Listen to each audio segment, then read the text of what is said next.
ओम श्री परमात्मने नमः। श्री गणेशाय नमः। श्री सरस्वती नमः। श्री सद्गुरुदेवाय नमः। आदरणीय भक्तजनों, सादर प्रणाम। हम आज श्री गीता जी के 16वें अध्याय का महात्म्य सुनेंगे।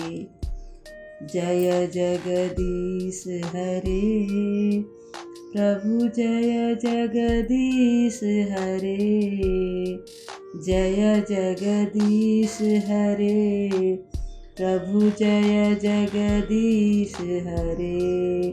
मायातीत महेश्वर मन बच बुद्धि परे, स्वामी मन बच बुद्धि परे। जय जगदीश हरे स्वामी, जय जगदीश हरे, जय जगदीश हरे स्वामी, जय जगदीश हरे।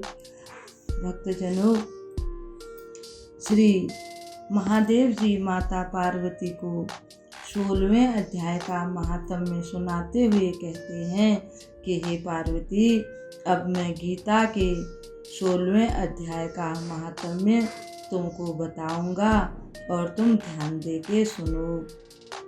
गुजरात में यानी सौराष्ट्र नामक एक नगर है।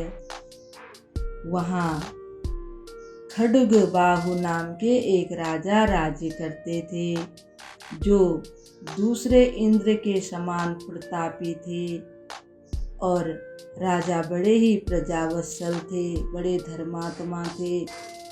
उनके एक हाथी था जो मद बहाया करता था और सदा मद से उन्मत्त रहता था। उस हाथी का नाम था अरिमर्दन। एक दिन रात में वह बलपूर्वक सांकलों और लोहे के खंभों को तोड़ फोड़ कर बाहर निकल गया। हाथीवान उसके दोनों ओर अंकुश लेकर उसको डरा रहे थे, किंतु क्रोधवश उन सब की अवहेलना करके उसने अपने रहने के स्थान हथीसाल को ढा दिया। उस पर चारों ओर से भालों की मार पड़ रही थी, फिर भी हाथीवान ही डरे हुए थे। जो हाथी को डराने वाले थे वही डरे हुए थे। हाथी को तनिक भी भय नहीं होता था।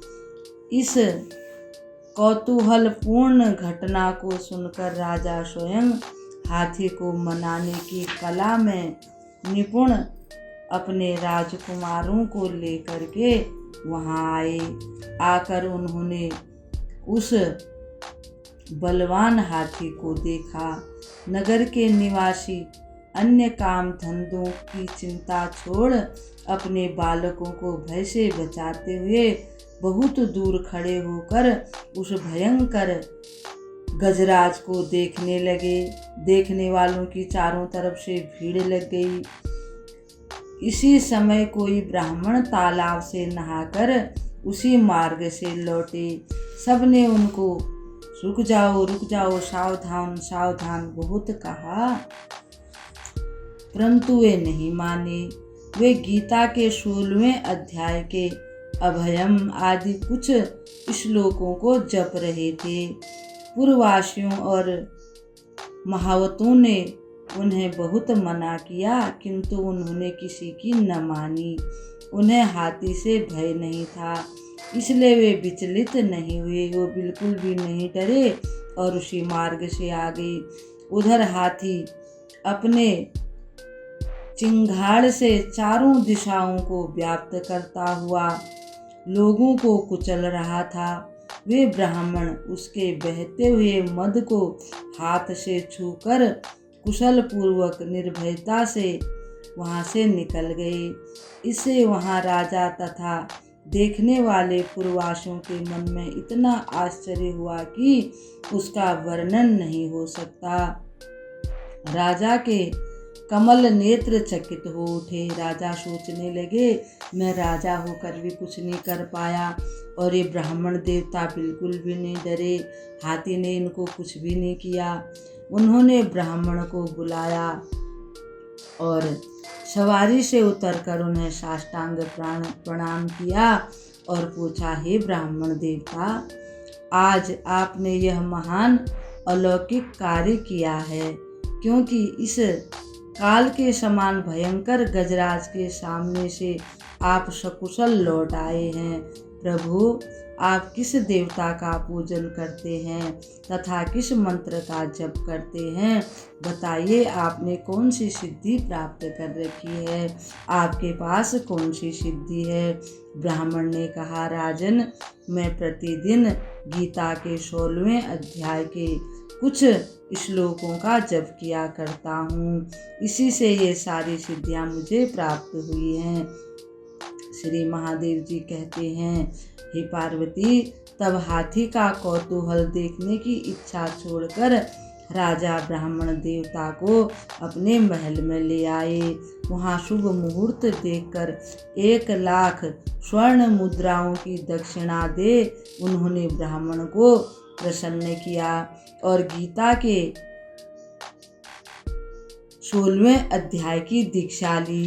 गीता के 16वें अध्याय के अभयम आदि कुछ श्लोकों का अभ्यास कर लेने के बाद उनके मन में एक दिन राजा ने विचार किया कि मैं उसी हाथी के पास जाऊं और अपनी परीक्षा लूं। हाथी को छोड़कर उसके कौतूहल देखने की इच्छा जागृत हुई। राजा के मन में ऐसा विचार आया कि मैं भी जरा अपनी शक्ति की आजमाइश करूं। फिर तो एक दिन सैनिकों को साथ राजा उस हाथी के पास आए। राजा ने हाथीवानों से उसी मत्त गजराज का बंधन खुलवाया। वे निर्भय हो गए। राज्य के सुख विलास के प्रति अब उनके मन में कोई इच्छा नहीं थी। वे अपना जीवन तृणवत समझकर, यानी एक तिनके के समान समझकर हाथी के सामने चले गए। साहसी मनुष्यों में अग्रगण्य राजा खड्गवाहु मंत्र पर विश्वास करके हाथी के समीप गए और मद की अनवरत धारा बहते हुए उसके गंड स्थल को हाथ से छूकर सकुशल लौट आए। काल के मुख से धार्मिक और खल के मुख से साधु पुरुष की भांति राजा उस गजराज के मुख से बचकर निकल आए। नगर में आने पर उन्होंने अपने राजकुमार को राज्य पर बिठा दिया तथा स्वयं गीता जी के 16वें अध्याय का पाठ करके परम गति को प्राप्त हो गए। इस प्रकार महादेव जी माता पार्वती को श्री गीता जी के 16वें अध्याय का महत्व समझा रहे हैं। भक्तजनों, कल हम श्री गीता जी के 16वें अध्याय का पाठ करेंगे।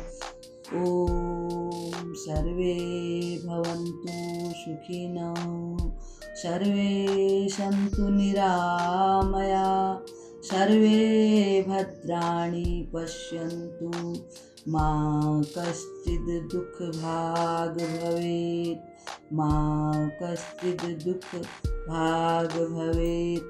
असतो मा सद्गमय, तमसो मा ज्योतिर्गमय, मृत्योर्मामृतं गमय।